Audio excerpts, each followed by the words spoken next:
All right, let's talk about something you probably think you already know, economics. But what if I told you there are these surprising hidden depths to it? Stick with me because by the end of this, your whole idea of what economics really is might just get turned completely upside down. Okay, so when I say the word economics, what pops into your head? Come on, be honest. For most of us, it's probably a pretty specific set of images, right?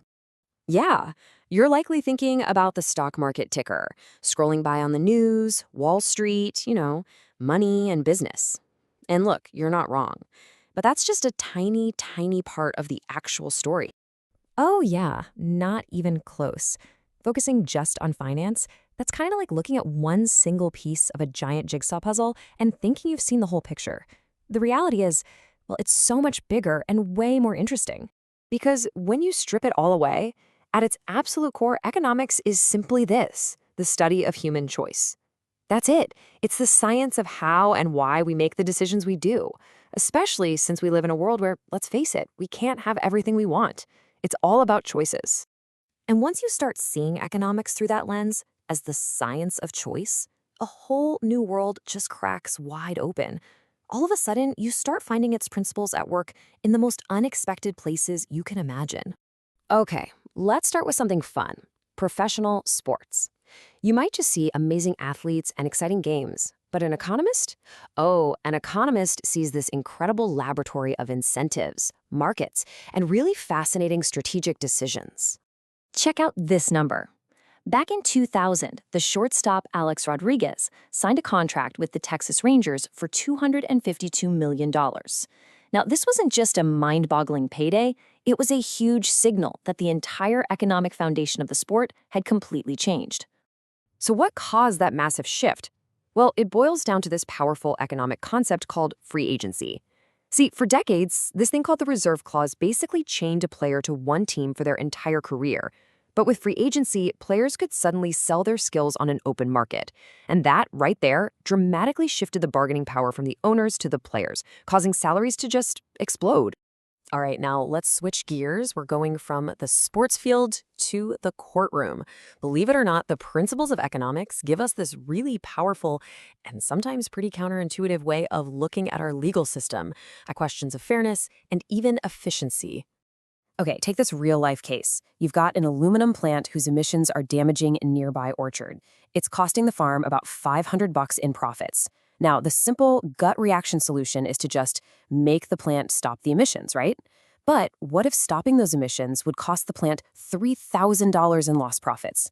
An economic lens shows us a potentially more efficient solution. The plant could just pay the farm for its damages, maybe even a little extra, say $600, and still come out way ahead.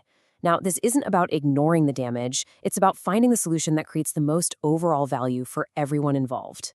So, to analyze everything from sports contracts to legal battles, economists need a toolkit that's way more advanced than the basic supply and demand curves you might remember from high school. One of the coolest tools is something called game theory. It's all about modeling situations where what you decide to do depends on what someone else decides to do. Think of it like a high-stakes game of chess.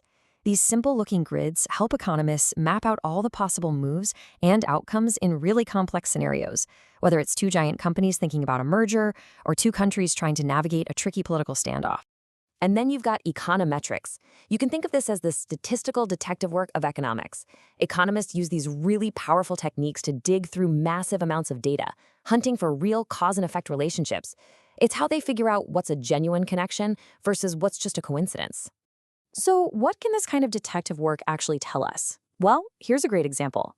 After looking at tons of data and controlling for dozens of other factors, one study found that, on average, each extra year of education can boost a person's wages by about 6%. See, that's a perfect example of how econometrics takes messy, real-world data and turns it into a clear, actionable insight. So what's the big deal? Why have this expanded view of economics and all these fancy tools? Well, it's about gearing up to tackle society's biggest, thorniest, most complicated challenges. And economists have a name for these: wicked problems. These aren't the kinds of problems you can just solve with a simple formula. No way. They're messy, they're interconnected, they involve all sorts of different people with different interests, and there are no easy answers. A lot of times, every solution you try might just create new problems.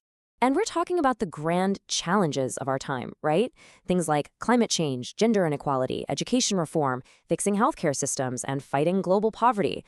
For any of these, understanding the incentives, the choices people make, and the trade-offs involved is absolutely critical if we want to make any real progress at all. So, what all of this really means is that economics isn't some dusty, rigid set of laws that were written in stone 100 years ago. It's a living, breathing field, and it's constantly adapting and growing to meet new challenges. It's this dynamic, interdisciplinary science.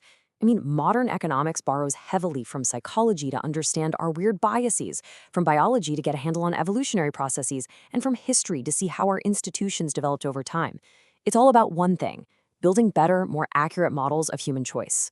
So when we stop thinking about economics as just the study of money and start seeing it for what it really is, the science of choice, we see its true power. It's not about predicting the stock market. It's about understanding people. And it gives us this incredible toolkit to analyze and, hey, maybe even solve our most pressing issues. The only question left is, what problems should we try to solve next?